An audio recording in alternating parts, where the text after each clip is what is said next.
राधे राधे बच्चों। बच्चों आज हम लोग क्लास 11th मैथ्स पार्ट 2 का 5th चैप्टर स्टार्ट करने वाले हैं जो है सेट्स एंड रिलेशंस।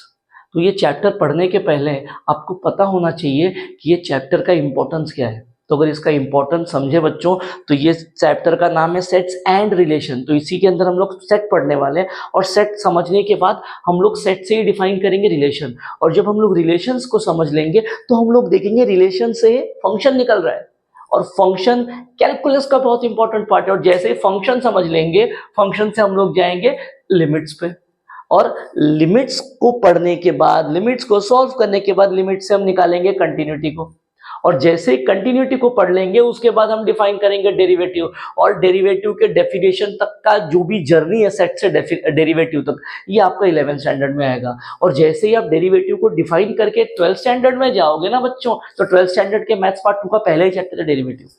तो आप ये जो आज स्टार्ट करने वाले हो सेट्स ये कहीं ना कहीं आपके 12th स्टैंडर्ड से डायरेक्ट कनेक्टेड है, इसीलिए चैप्टर बहुत इंपॉर्टेंट है और आपको ये आना चाहिए और समझना चाहिए कि ये बेसिकली समझ में आपको चीजें आनी चाहिए कि सेट क्या है, सेट से रिलेशन कैसे आएगा, रिलेशन से फंक्शन कैसे एंड सो ऑन। ठीक है, तो मैं सारी चीजें आपको स्टेप बाय स्टेप बताऊंगा। स्टार्ट करते हैं हम लोग, देखते हैं सेट क्या है। बच्चों देखते हैं सेट क्या है, क्या डेफिनेशन दे रखी है देखो सेट की। सेट क्या है? Set is a collection of well defined object. अब बच्चों इसके अंदर दो चीजें हैं, एक है कलेक्शन, दूसरा है वेल डिफाइंड। तो सेट को समझने के लिए मोटा मोटा इतना समझ लो कि सेट क्या है? कलेक्शन है। ठीक है, सेट एक कलेक्शन है और उस कलेक्शन के लिए कुछ चीजें इंपॉर्टेंट है। अब बेसिकली अगर मैंने बोला बच्चों मान लो कि क्लास 9th के स्टूडेंट्स का कलेक्शन, मैं कलेक्शन कर रहा हूं जिसमें मैंने क्या बोला, क्लास 9th के स्टूडेंट्स का कलेक्शन। तो अगर आप क्लास 9th के स्टूडेंट को इकट्ठा करने जाओगे तो पहले सवाल मन में आएगा कि सर आप कौन से स्कूल के 9th स्टैंडर्ड के बच्चों की बात कर रहे हो? 9th स्टैंडर्ड तो पूरे वर्ल्ड में कितने सारे बच्चे होंगे, तो क्या पूरे वर्ल्ड के बच्चों को मैं कलेक्ट करता बैठूं? समझ में आया प्रॉब्लम क्या है? तो सिर्फ कलेक्शन को हम लोग सेट नहीं बोलेंगे, क्योंकि अगर सिर्फ कलेक्शन करेंगे तो ऐसी प्रॉब्लम क्रिएट हो जाएगी जैसे अभी आपके सामने आई थी जब आप 9th स्टैंडर्ड के बच्चों को कलेक्ट करने गए थे। तो इसीलिए सेट्स में कलेक्शन के साथ साथ उस कलेक्शन को करने के पीछे का रूल, बेसिकली मैं वो कौन से रूल से क्या सोच के कलेक्शन कर रहा हूं उसी को हम लोग बोलते हैं वेल डिफाइंड। तो बेसिकली अगर मैं इसी एग्जांपल में ऐसे बोल दूं कि सेट है, क्या है सेट आपके स्कूल के 9th स्टैंडर्ड के बच्चों का कलेक्शन है। तो जो भी देख रहा है वीडियो वो उसके रिस्पेक्टिव स्कूल में जाएगा और वहां के 9th स्टैंडर्ड के बच्चों को उठा लेगा, उसको और कहीं घूमना नहीं पड़ेगा। तो मैंने क्या बोल दिया, आपका स्कूल, ये मैंने रूल डिफाइन कर दिया ना कलेक्शन के पीछे। तो बेसिकली ऐसे ही कलेक्शन को हम लोग सेट बोलते हैं। ठीक है, जमा तो करना ही है बट साथ साथ एक रूल होगा। ठीक है, तो ये हमने देख लिया बच्चों सेट क्या है। अब सेट को लिखने का 3 तरीका होता है। क्या है 3 तरीका? एक होता है सेट बिल्डर फॉर्म,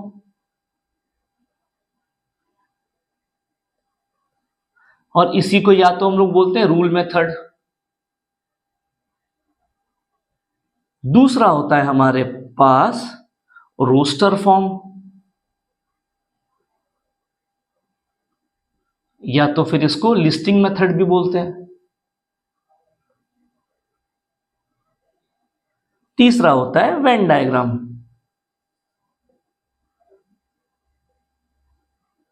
अब ये तीनों चीज क्या है समझने की कोशिश करते हैं। बेसिकली हमने बच्चों देख लिया सेट। ठीक है, अब सेट क्या है? एक कलेक्शन है। तो मैंने बोल दिया बच्चों मैंने कुछ कलेक्शन किया है,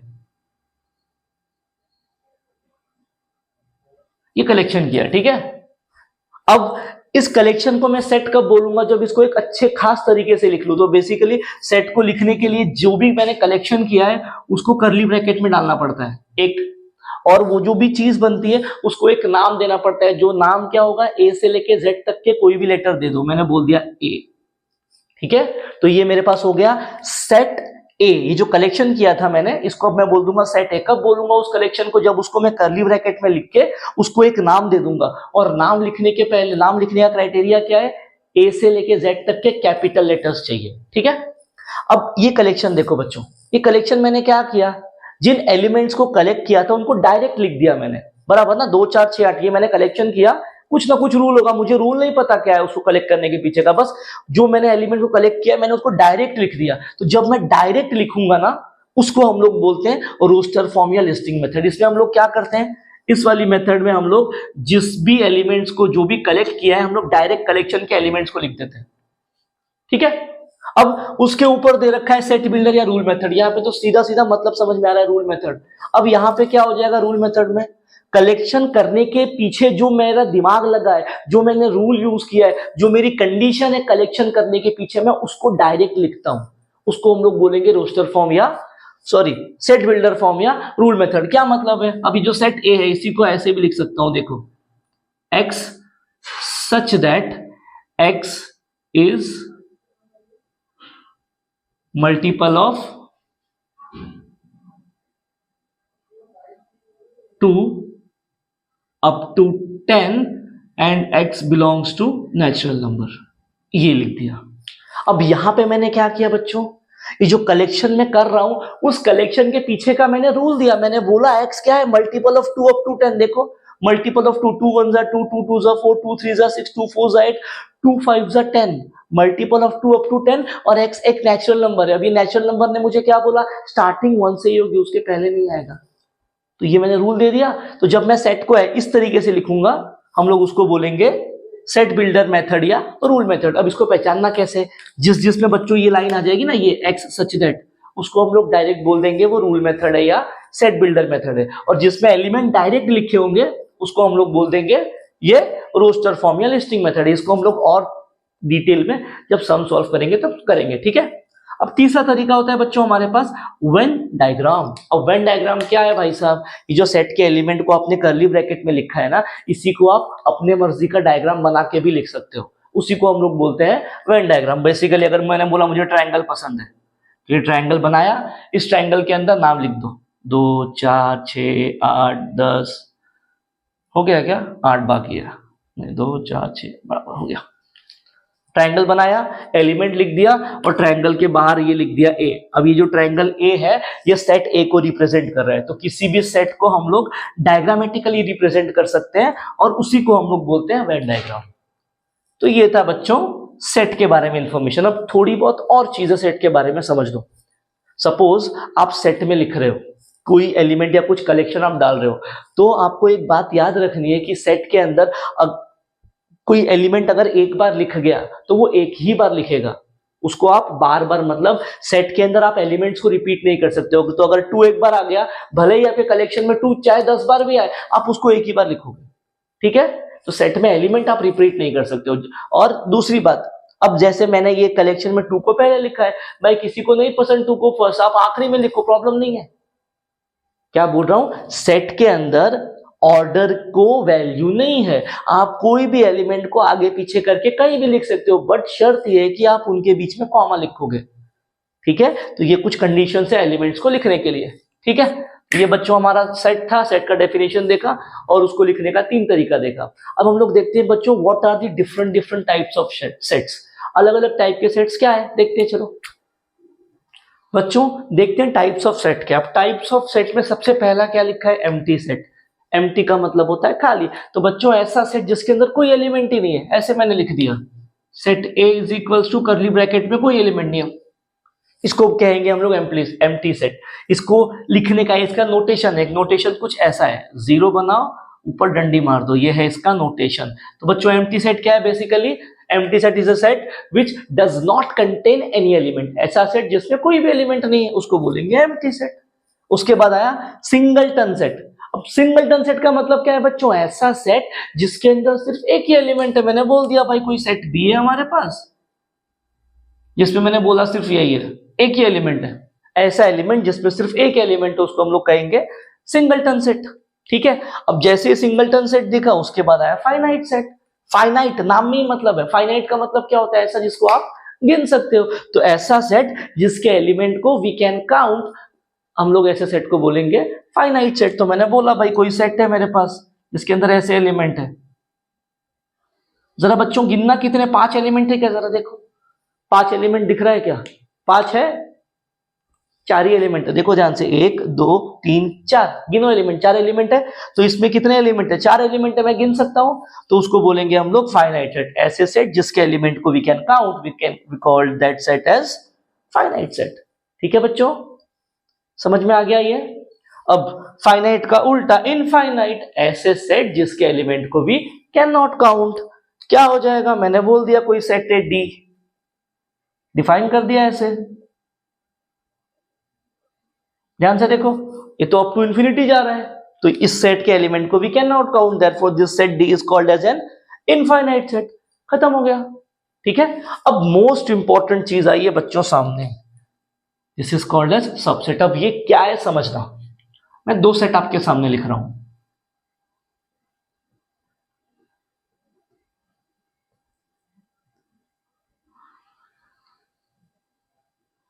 देखो, ठीक है, मैंने दो सेट लिखा है आपके पास। ऑब्जर्व करो इन दोनों सेट के बीच में रिश्ता क्या है। हमको क्या करना है, हमको बच्चों इन दोनों सेट के बीच में एक रिश्ता है, वो रिश्ता ऑब्जर्व करना है। और इन दोनों सेट के बीच में जो रिश्ता है ना, उसी रिश्ते को हम लोग नाम देंगे सबसेट। नाम दे रखा है पहले से, बट ठीक है। अब ध्यान से देखो क्या रिश्ता है। अगर आप ऑब्जर्व करोगे ना बच्चों, तो आपको दिखेगा कि सेट बी में जो भी एलिमेंट है वो सारे के सारे सेट ए के अंदर। देखो 1 2 ए बी 1 2 ए बी, और ए के पास एक्स्ट्रा भी है। अब एक्स्ट्रा हो ना हो फर्क नहीं पड़ता है, बट सेट बी के जितने भी एलिमेंट है वो सारे के सारे ए में है ना। The elements of set B are present in set A. अब ऐसा रिश्ता जिन दोनों सेट्स के साथ होगा वहीं पे सबसेट का रिलेशन आएगा। अब क्या हो रहा है, बी के सारे एलिमेंट ए में है ना, बी के सारे एलिमेंट ए में है ना, इसीलिए हम लोग बोलेंगे B is a subset of A. क्या है, all the elements of set B are in set A, therefore मैं बोल दूंगा B is a subset of A। ठीक है बच्चों, अब जो सबसेट है, सबसेट का एक नोटेशन होता है हमारे पास। नोटेशन क्या है बच्चों, C बनाओ और उसके नीचे डंडी मार दो, यह है सबसेट का नोटेशन। C और उसके नीचे डंडी। तो इसको अच्छे से कैसे लिख सकते हैं हम लोग, B is a subset of A को क्या लिखेंगे हम लोग, B is a subset of A, इस तरीके से लिखा जाएगा। क्लियर है बच्चों, तो ये था इंपॉर्टेंट चीज सबसेट। अब जैसे ही हम बच्चों सबसेट पढ़ लेते हैं, हम जाते हैं डिफाइन करने पावर सेट। तो अब ये पावर सेट क्या होता है, पावर सेट का सिंपल टर्म में मतलब है collection of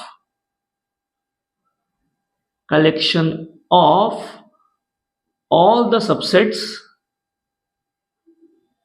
of a set. अब क्या मतलब है इसका, एक कोई भी रैंडम अपनी मर्जी का सेट लो और उस सेट के सारे पॉसिबल सबसेट्स बनाओ और उनको कलेक्ट कर लो, तो वो जो कलेक्शन आएगा आप उसको बोल दो कि पावर सेट। क्या मतलब है इसका, मतलब कुछ ऐसा है, मैंने बोला मेरे पास कोई एक सेट है ए जिसमें मैंने एलिमेंट लिया 1, 2। अब मुझे क्या करना है, इसके सबसेट्स लिखने हैं। तो मैंने बोला देखो जरा, क्या ये A1 सबसेट होगा, सिर्फ 1 रखा मैंने।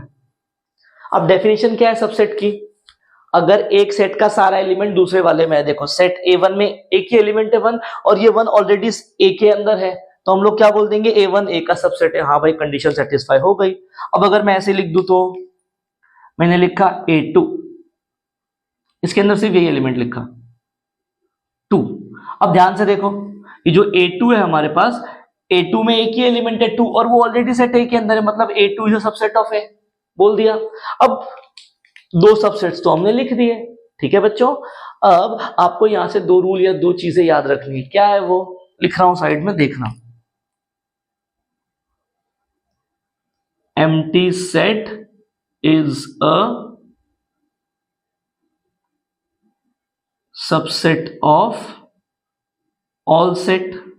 पहला, जो एम्प्टी सेट होता है वो सारे सेट्स का सबसेट होता है, तो ये सेट ए का भी सबसेट होगा एम्प्टी सेट।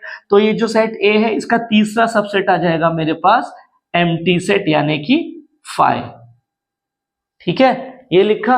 और उसके बाद एक और चीज आपको याद रखनी है, क्या है वो, each set is subset of itself.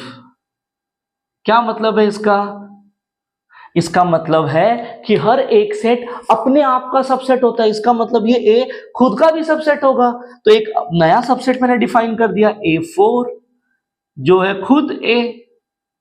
Clear है ये चीज? अब ये जो मेरे पास सेट ए था उसके मुझे 4 अलग अलग सबसेट बने और यही पॉसिबल है, इसके अलावा पॉसिबल नहीं है। तो पावर सेट क्या बोलता है? Collection of all subsets. तो मैंने 4 सबसेट बना दिया ना। अब बच्चों इनका एक नया सबसेट बना दो, इसका एक कलेक्शन ले लो। तो मैंने क्या कर दिया, इन सारे सबसेट्स को कलेक्ट कर दिया, A1, A2, A3 and A4। मैंने क्या किया, इन सबको कलेक्ट कर दिया। तो जब मैं किसी भी सेट के सारे सबसेट को कलेक्ट कर लूंगा ना, तो उस कलेक्शन को हम लोग बोल देंगे power set of that set. जिस भी सेट का सबसेट लिया है ये बन जाएगा उसका पावर सेट। ठीक है बच्चों, पावर सेट क्या हो जाएगा, इसको थोड़ा और अच्छे से अगर इलेबोरेट करेंगे तो power set of A is equal to curly bracket में A1 क्या था हमारे पास, A1 क्या था 1, फिर A2 है 2, A3 है 5, A4 है खुद A। तो ये आ गया बच्चों हमारे पास power set of A। Clear है? ये कंसेप्ट था हमारे पास पावर सेट का। ठीक है बच्चों, अभी और कुछ छोटे छोटे सेट्स बचे हैं, हम लोग उसको देखते हैं, फिर हम लोग चलते हैं देखते हैं ऑपरेशंस ऑन सेट क्या है। देखते हैं बच्चों आगे के सेट्स क्या है। पहले कह रहा है इक्वल सेट। अब इक्वल सेट नाम में ही मतलब है, इक्वल का मतलब क्या होता है, इक्वल यानी सेम। तो ऐसे सेट जिसके सारे एलिमेंट सेम है। फॉर एग्जांपल मैंने एक सेट ले लिया A, जिसमें मैंने बोल दिया 1 2 3, फिर मैंने डिफाइन किया सेट B। जरा देखो ध्यान से, अब इन दोनों सेट में क्या हो रहा है, सेट A में 1 2 3 है और सेट B में 3 2 1 है। तो क्या ये लोग इक्वल है कि नहीं है? ये लोग बच्चों इक्वल है। क्यों? क्योंकि सेट में अरेंजमेंट मैटर नहीं करती। आप कोई भी एलिमेंट को कहीं पे भी लिखो, देखो सेट A में क्या है 1, इधर भी है, 2 में 2 इधर भी है, 3 में 3 इधर भी है, मतलब सेट A और सेट B के सारे एलिमेंट सेम सेम है। तो हम लोग बोल देंगे ये लोग क्या है, इक्वल सेट है। अब उसके बाद इक्विवेलेंट सेट। इक्विवेलेंट सेट क्या होता है बच्चों, ऐसे सेट जिसमें सिर्फ नंबर ऑफ एलिमेंट्स सेम है, नंबर एलिमेंट्स एक्चुअल में सेम नहीं है। जरा ध्यान से देखो, अब अगर मैं बात कर रहा हूं सेट ए की, तो कितने एलिमेंट है सेट ए में, 3 एलिमेंट है। सेट बी में कितने एलिमेंट है, 3 एलिमेंट है। बट एलिमेंट अलग अलग है, सेम एलिमेंट है बट एक्चुअल में एलिमेंट अगर देखा जाए तो अलग है। तो ऐसे सेट्स जिसमें सिर्फ नंबर ऑफ एलिमेंट सेम होता है, हम लोग उसको बोलेंगे इक्विवेलेंट सेट। क्लियर है बच्चों? आखिरी चीज जो है यूनिवर्सल सेट। अब यूनिवर्सल सेट का क्या मतलब है, यहां पे ध्यान से देखना है, एक यू करके सेट लिखा है और उसके बाद कुछ और सेट्स दिए। तो अब इसमें क्या होता है, बेसिकली मेरे पास कुछ 3-4 सेट्स होते हैं और एक बड़ा सेट होता है। अब इसमें रिलेशन क्या होता है कि जो बड़ा वाला सेट है, ठीक है, जो बड़ा वाला सेट है उसके अंदर बाकी के सारे सेट कंटेन करते हैं। इसका क्या मतलब है, जो छोटे हुए सारे सेट्स है, ध्यान से देखो, वो बड़े वाले सेट का सबसेट है कि नहीं। देखो सेट ए में क्या एलिमेंट है, 1 2 AC, ऑलरेडी यू के अंदर है क्या, देखो 1 2 AC, मतलब ए यू जो है, सॉरी ए जो है यू का सबसेट है। फिर सेट बी ध्यान से देखो 2AC, 2AC, सेट बी के सारे एलिमेंट सेट यू के अंदर है, मतलब बी भी यू का सबसेट है। फिर सी पे आओ, 3ABC, 3ABC, तो यहां पे भी क्या हो रहा है, सेट सी सेट यू का सबसेट है। तो जहां पे भी ऐसा कंडीशन होल्ड करता है, ठीक है, तो जो बड़ा वाला सेट होता है, जो सबका सुपर सेट होता है, हम लोग उसको बोलते हैं यूनिवर्सल सेट। बस इतना ही है वो। ठीक है, तो बच्चों यहां तक हमारे पास टाइप्स ऑफ सेट खत्म हो गए। अब हम लोग देखते हैं बच्चों ऑपरेशंस ऑन सेट क्या क्या है। ठीक है बच्चों, देखते हैं हम लोग ऑपरेशंस ऑन सेट क्या दिया है। अब ऑपरेशंस ऑन सेट में अगर बात करेंगे तो सबसे पहले आता है यूनियन ऑफ टू सेट्स, जिसको हम लोग इससे रिप्रेजेंट करते हैं। ठीक है, अब यूनियन में क्या होता है, हमारे पास 2 सेट या उससे ज्यादा, दो से ज्यादा सेट्स चलते हैं, दे सकते हैं 2 3 4 10 15 20 up to finite number of set तक ये हो सकता है। बट हम लोग 2 से लेके समझते क्या है, अब मेरे पास 2 सेट लिया है और मुझे क्या करना है, इनका यूनियन फाइंड करना है। तो मैं कैसे लिखूंगा, मैं ऐसे लिखूंगा ए यूनियन बी। ठीक है, अब बच्चों आप इसमें या तो ए यूनियन बी लिखो या फिर बी यूनियन ए लिखो, दोनों में आंसर सेम आने वाला है। ठीक है, ये एडिशन जैसा है, जैसे 2 + 3 भी 5 होता है, 3 + 2 भी 5 होता है, वैसे ही ए यूनियन बी भी सेम आएगा और बी यूनियन ए भी सेम आएगा। अब यूनियन में करना क्या होता है, उस पे चलो। क्या है, जो भी सेट्स दे रखे हैं उसको डायरेक्टली लिख दो। ठीक है, जो भी दोनों सेट, पहले क्या लिखा है ए, तो ए के सारे एलिमेंट कॉपी पेस्ट कर दो, कर दिया। फिर क्या है, बी के सारे एलिमेंट कॉपी पेस्ट कर दो। उसके बाद क्या देखना है, उसके बाद आपको ये देखना है कि क्या कोई एक एलिमेंट दो बार लिखा गया है। अगर दो बार लिखा गया होगा तो गायब कर दो। देखो जरा, ये दो बार लिखा है ना, तो गायब कर दिया हमने, तो ये आ गया यूनियन। समझ में आया क्या करना है? यूनियन में जिन भी सेट्स का यूनियन लिखेंगे उसके सारे एलिमेंट आएंगे, बट जो दो बार आ रहे हैं वो नहीं आएंगे, वो एक ही बार आएंगे। लिख दिया, तो ये आ गया हमारे पास यूनियन। ठीक है, अब आगे अपने पास है इंटरसेक्शन ऑफ सेट। कैसे डिनोट करते हैं? ऐसे, इससे, ये नोटेशन है उसका। अब इसमें क्या होता है बच्चों, इंटरसेक्शन में जिन भी सेट्स का हमको इंटरसेक्शन लेना है, हमको उसके कॉमन एलिमेंट्स फाइंड करने। क्या फाइंड करना है? Common elements. क्या है देखो, इसको कैसे लिखेंगे? या तो इसको ऐसे रहेगा, ए इंटरसेक्शन बी। अब या तो आप ऐसे लिखो या फिर बी इंटरसेक्शन ए, दोनों में आंसर सेम मिलेगा। अब क्या देखना है, जब मैं ए इंटरसेक्शन बी करूंगा तो क्या ध्यान में रखना है मुझे कि दोनों में कॉमन एलिमेंट क्या है। कॉमन क्या है देखो, 1 इधर है, इधर नहीं है, 2 नहीं है, 3 नहीं है, ए इधर भी है, इधर भी है। भाई साहब, ए कॉमन एलिमेंट है तो आएगा। फिर बी है इधर, देखो कॉमन एलिमेंट है, आ गया। सी है क्या? नहीं है। फिर पी इधर है, ऊपर नहीं है। क्यू इधर है, ऊपर नहीं है। आर इधर है, ऊपर नहीं है। बट इधर देखो बच्चों, 1 है क्या? देखो, तो ये आ गया हमारे पास इंटरसेक्शन। क्या किया हमने बच्चों? कॉमन एलिमेंट ढूंढो और उसको लिख दो। ये आ गया इंटरसेक्शन। अब चलते कॉम्प्लीमेंट की तरफ। तीसरा ऑपरेशन है कॉम्प्लीमेंट। अब कॉम्प्लीमेंट के टाइम पे आपको याद रखना है कि कॉम्प्लीमेंट तभी आएगा जब यूनिवर्सल सेट होगा।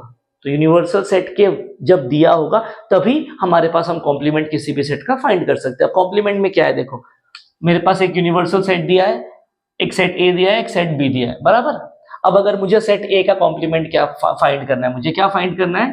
टू फाइंड कॉम्प्लीमेंट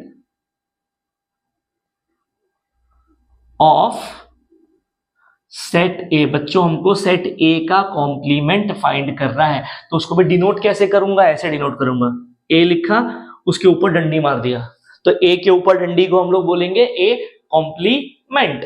ठीक है, अब ए कॉम्प्लीमेंट फाइंड कैसे करना है उस पे आते हैं। कैसे फाइंड करेंगे पता है? सेट ए को देखो और सेट ए के सारे एलिमेंट को यूनिवर्सल सेट से गायब कर दो। सेट ए के सारे एलिमेंट्स को यूनिवर्सल सेट से गायब कर दो। गायब करने के बाद जो बचा वो लिख दो, वही आंसर है आपका। क्या बचेगा यहाँ पे? इनको गायब कर दिया तो बी और क्यू, ये आ गया आपका ए कॉम्प्लीमेंट। अगर यहीं पे बच्चों मुझे बी कॉम्प्लीमेंट भी फाइंड करना हो तो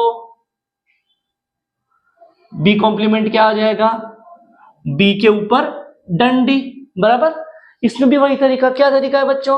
बी के एलिमेंट को देखो और उसको यूनिवर्सल सेट से गायब कर दो। तो चलो गायब करो फटाफट, 1 2 और क्यू। क्या क्या बच रहा है देखो गायब करने के बाद? 1 बी एंड पी। तो ये आ गया आपके पास बी का कॉम्प्लीमेंट। ठीक है बच्चों, तो ये था किसी भी सेट का कॉम्प्लीमेंट कैसे निकालना है वो। अब चलते हैं डिफरेंस की तरफ। या मैंने दो सेट लिया है, एक ए है एक बी है, और मुझे क्या फाइंड करना है? ए माइनस बी, यानी difference of A and B. अब डिफरेंस में क्या होता है बच्चों, देखो मैंने ए माइनस बी लिखा है ना, तो इसमें हम लोग क्या करेंगे? इसमें हम लोग ऐसे एलिमेंट्स को कलेक्ट करेंगे जो ए के अंदर है बट बी में नहीं है। क्या है? अब जब भी डिफरेंस हम लोग लिखेंगे ना बच्चों, तो जो पहले सेट लिखा है हम लोग उसको प्रेफरेंस देंगे, और जो एलिमेंट पहले वाले सेट के अंदर है सिर्फ उसको लिखो जो बी में है। जो बी में मतलब ऐसे एक्स चाहिए जो सिर्फ ए में आ रहे, बी में नहीं। अगर ऐसे एक्स जो ए में भी है और बी में भी है वो लिखना ही नहीं है। समझे कैसे है? देखो, अब अगर मैंने बात किया, किसकी बात कर रहा हूं? ए की। तो मेरे पास ए किधर है? इधर है। तो मैं सिर्फ इसके एलिमेंट पे ये कंडीशन चेक करूंगा। 1 देखो, 1 ए में है, बी में है क्या? नहीं है, तो 1 आएगा। फिर 2 बी में है, ए में है, बी में है क्या? नहीं है, तो 2 आएगा। फिर 3 ए में है, बी में है, नहीं है, तो आएगा। फिर ए देखो जरा ध्यान से बच्चों, ए में भी है और बी में भी है, तो ए नहीं आएगा क्योंकि मुझे एक्स क्या चाहिए? बी में नहीं चाहिए, बट आ रहा है, छोड़ दो। फिर पी को देखो बच्चों, पी ए में है, बी में भी है, तो हम लोग पी को भी नहीं लिखेंगे। ए के सारे एलिमेंट खत्म हो गए, चेक करके हमको हमारा आंसर मिल गया। तो ये हमारे पास है डिफरेंस। ठीक है, तो ये बच्चों 4 थे हमारे पास ऑपरेशंस ऑन अ सेट। तो यहां तक की बात में हम लोगों ने सेट्स डिफाइन किया, उसको लिखने का तरीका देखा, सेट्स के टाइप देखे, उस पे ऑपरेशंस देखे। ठीक है, इसमें कुछ प्रॉपर्टीज बची है जो हम लोग सम सॉल्व करते हो आराम से देखेंगे। ठीक है, अब हम लोग चलते हैं बच्चों, इंटरवल डिफाइन करते हैं, देखते हैं इंटरवल क्या है, कैसा है, क्या होता है इंटरवल। बेसिकली हम लोग उसको समझने की कोशिश करते हैं। बच्चों देखते हैं हम लोग इंटरवल्स क्या है। अब बेसिकली बच्चों जब हम लोग इंटरवल्स की बात करेंगे तो हमको इनइक्वालिटीज के पास भागना पड़ेगा। क्यों? क्योंकि इंटरवल्स को हम लोग इनइक्वालिटी से ही डिफाइन करते हैं और इनइक्वालिटी की हेल्प से इंटरवल को डिफाइन करते हैं। अब रहा सवाल इनइक्वालिटी का मतलब क्या है। इनइक्वालिटी का मतलब है ऐसी चीजें, ये लेस देन इक्वल टू ये लोग जो है इनको हम लोग कहते हैं बच्चों इनइक्वालिटी। अब इंटरवल आर ऑफ 3 या 4 टाइप्स। पहला ओपन इंटरवल, फिर आता है क्लोज इंटरवल, फिर आता है सेमी ओपन सेमी क्लोज। क्या है इसका मतलब, पहले चलते हैं हम लोग ओपन इंटरवल की तरफ। अब बेसिकली ये सारे के सारे सेट्स ही है। ठीक है, एक सेट लिखा हुआ है, क्या लिखा है set, x such that x is greater then a less than b। भाई साहब क्या है ये a और b, एग्जाम्पल लेके समझने की कोशिश करते हैं क्या है। मैं a और b को नंबर्स दे देता हूं, मैंने एग्जाम्पल लिया एक,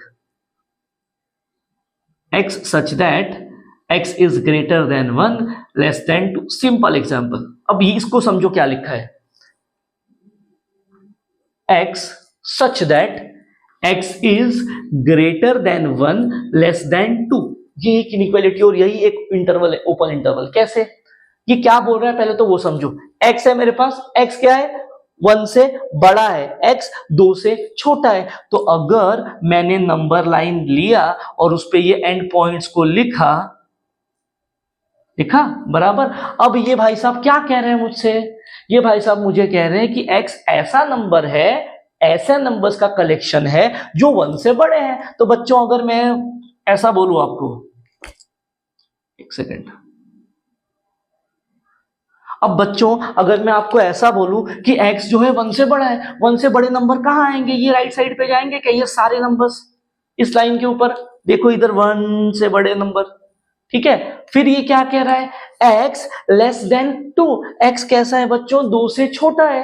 अब 2 से छोटे नंबर कहां जाएंगे, लेफ्ट साइड पे जाएंगे। मतलब अगर मैं कलेक्शन करूं सारे नंबर्स का, 2 से छोटे हैं तो क्या हो जाएगा, ये सब मिल जाएगा बराबर। एक लाइन उस तरफ जा रही है, एक लाइन इस तरफ जा रही है। अब हमारा आंसर क्या है, हमारा आंसर वो है जहां पे ये दोनों लाइंस ऐसे ओवरलैप कर रही है। दिख रहा है, ब्लैक और ब्लू वाली ओवरलैप कर रही है, मतलब ब्लैक और रेड है। यहां पे मैंने ब्लैक और ब्लू लिया, देखो दिख रहा है ऐसे ओवरलैप, दिखा यहां पे ये।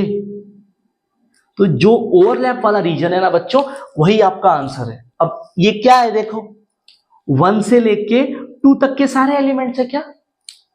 अब एक क्वेश्चन, सर 1 को इंक्लूड करना है कि नहीं करना है, वो मुझे कैसे पता चलेगा करना है कि नहीं करना है। यहां पे देखो इक्वालिटी है क्या, ऐसा है क्या, नहीं है ना। अगर ऐसा नहीं है तो हम लोगों को एंड पॉइंट को इंक्लूड नहीं करना है। तो यहां पे हम लोग ऐसे हॉलो सर्कल बना देंगे। तो ये हॉलो सर्कल हमको डिनोट करेगा कि एंड पॉइंट को लेना नहीं है। ठीक है, तो ये जो भी चीज आई है, ये हमारे पास जो भी कलेक्शन आ रहा है, इसको हम लोग बोलेंगे ओपन इंटरवल। और इसको लिखेंगे कैसे, क्या है मेरे पास, लेफ्ट पे 1 फिर 2 बीच में कॉमा दिया और ऐसे खोल दिया, तो ये मेरे पास है ओपन इंटरवल। अब अगर इसी तरीके से इसको लिखना है तो क्या होगा, देखो 1 लेफ्ट पे था, लेफ्ट पे आया, राइट पे था, राइट पे आया, इक्वालिटी नहीं थी इसीलिए ओपन ब्रैकेट दे दिया। तो यहां पे क्या हो जाएगा, a लेफ्ट में है तो लेफ्ट में आएगा, b राइट में है तो राइट में आया, बीच में कॉमा दिया, इक्वालिटी नहीं है तो ये ओपन कर दिया, तो ये आ गया हमारे पास ओपन इंटरवल। ये ऐसा दिखता है, क्लियर है ये चीज। अब जाना है क्लोज इंटरवल पे, सेम तरीका, ऐसे कुछ लिखा है, सेम एग्जांपल उठा रहा हूं मैं। ठीक है, मैंने एक नया सेट, एक और सेट डिफाइन कर दिया। क्या है सेट, मैं बोल रहा हूं x such that x is greater then -1 less then, क्या बोलूं इसको मैं, 0। चलो ये ले लेते हैं, x is greater than greater than equal to -1 less than equal to 0। फिर से बच्चों हमको नंबर लाइन बनानी पड़ेगी। अब ये हमने बना दी नंबर लाइन, ये आ गया -1, ये आ गया 0, यहाँ है 1 2 एंड सो ऑन, यहाँ पे -2 -3 एंड सो ऑन। अब क्या बोल रहा है देखो, ये इक्वेलिटी क्या बोल रही है, इनइक्वालिटी क्या बोल रही है, x ग्रेटर देन और इक्वल टू -1, मतलब x कैसा है, -1 से बड़ा है या फिर बराबर है, बराबर ऐसे ही लिखा है ना, -1 से बड़ा या बराबर। अब -1 से बड़े नंबर कहाँ जाएंगे, राइट साइड पे जाएंगे, तो मतलब वो लाइन कैसी बनेगी, कुछ ऐसी। तो -1 से बड़े नंबर क्या, ये सारे के सारे अप टू इंफिनिटी -1 से बड़े हैं, बराबर। फिर ये भाई साहब क्या कह रहे हैं, x less than equal to 0, x कैसा है, 0 से बराबर है या छोटा है। अब 0 से छोटे नंबर किधर जाएंगे, राइट में या लेफ्ट में, लेफ्ट में जाएंगे। मतलब यहां से ये सारे नंबर अप टू -इंफिनिटी 0 से छोटे हैं, बराबर। अब मुझे क्या करना है, फिर से वही क्या करेंगे, जहां पे ब्लू और ब्लैक लाइन का इंटरसेक्शन हो रहा है वो हमारा आंसर है। कहां बच्चों इंटरसेक्शन हो रहा है, देखो यहां पे। अब ये इंटरसेक्शन कहां से कहां तक हो रहा है, -1 से 0 में हो रहा है, तो यही मेरा आंसर है। अब मुझे चेक करना है कि -1 और 0 को इंक्लूड करना है कि नहीं करना है। देखो इक्वेलिटी आई ना, तो करना पड़ेगा। तो हम लोग क्या कर देंगे, यहाँ पे ऐसे डार्क सर्कल बना देंगे जो हमको बताएगा कि एंड पॉइंट को इंक्लूड करना है। तो क्या आंसर कैसे लिखना है, जो पॉइंट लेफ्ट साइड पे है वो लेफ्ट पे, जो राइट में है राइट में, बीच में दिया कॉमा, और इंक्लूड करना है ना, इसीलिए हम लोग ऐसे क्लोज ब्रैकेट बनाएंगे और इसको बोलेंगे हम लोग क्लोज इंटरवल। क्लोज इंटरवल में क्या होता है, जो एंड पॉइंट है वो इंक्लूड किए जाते हैं, वो उस सेट का हिस्सा होते हैं। जैसे यहां पे अगर मैंने देखा 1 और 2, तो 1 और 2 इस सेट का हिस्सा नहीं है, ए और बी इस सेट का हिस्सा नहीं है। बट यहाँ पे अगर मैं देखूंगा तो ये -1 और 0 इस सेट का हिस्सा है, यहाँ पे ए और बी इस सेट का हिस्सा है। तो इसको अगर कैसे लिखेंगे, लिखना हो तो ए लिखा, बी लिखा, क्लोज कर दिया, ये आ गया हमारे पास क्लोज इंटरवल। अब बढ़ते हैं सेमी ओपन सेमी क्लोज। अब सेमी ओपन सेमी क्लोज क्या है, इनसे मिलके बनता है, तो इसको कैसे लिख सकता हूं, ए और बी लिख दिया। अब देखो ए के पास इक्वेलिटी है, मतलब ए की तरफ बंद होगा, बी के पास ओपन है, मतलब ये ओपन होगा। इसको हम लोग बोलेंगे सेमी ओपन सेमी क्लोज। देखो आधा ओपन आधा क्लोज, आधा बंद आधा खुला है, आधा बंद है। तो इसका क्या मतलब है, ये वो सेट है जिसमें ए को तो इंक्लूड करना है बट बी को नहीं करना है, इसीलिए इसको बोलते हैं सेमी ओपन सेमी क्लोज। अब यहां पे क्या है, देखो ए लिखा बी लिखा। अब देखो ए की तरफ इक्वेलिटी नहीं है तो ओपन, इधर इक्वेलिटी है तो क्लोज्ड। यहां पे क्या हो जाएगा, ये वो सेट है जिसके अंदर ए को इंक्लूड नहीं किया गया है और बी को इंक्लूड किया गया है, तो ये आ गया semi open semi close interval. ठीक है बच्चों, तो ये सारी बातें थी इंटरवल्स के बारे में। और भी कुछ बातें हैं जो बची हुई है, जो हम लोग जब सम सॉल्व करेंगे प्रैक्टिस सेट के तब कर देंगे। ठीक है बच्चों, तो अब तक हमने क्या किया, सेट को डिफाइन किया, उसको लिखने का तरीका देखा, टाइप्स ऑफ सेट देखे, सेट्स के ऑपरेशन देखे, और फिफ्थ चीज इंटरवल को समझ के लिया। अब थोड़ी बहुत जो प्रॉपर्टीज, थोड़े से फॉर्मूलेस बचे हम लोग प्रैक्टिस सेट में देख लेंगे। नेक्स्ट पार्ट में हम लोग इसका प्रैक्टिस सेट चालू करेंगे, मिलेंगे नेक्स्ट पार्ट में, तब तक के लिए जय श्री राम।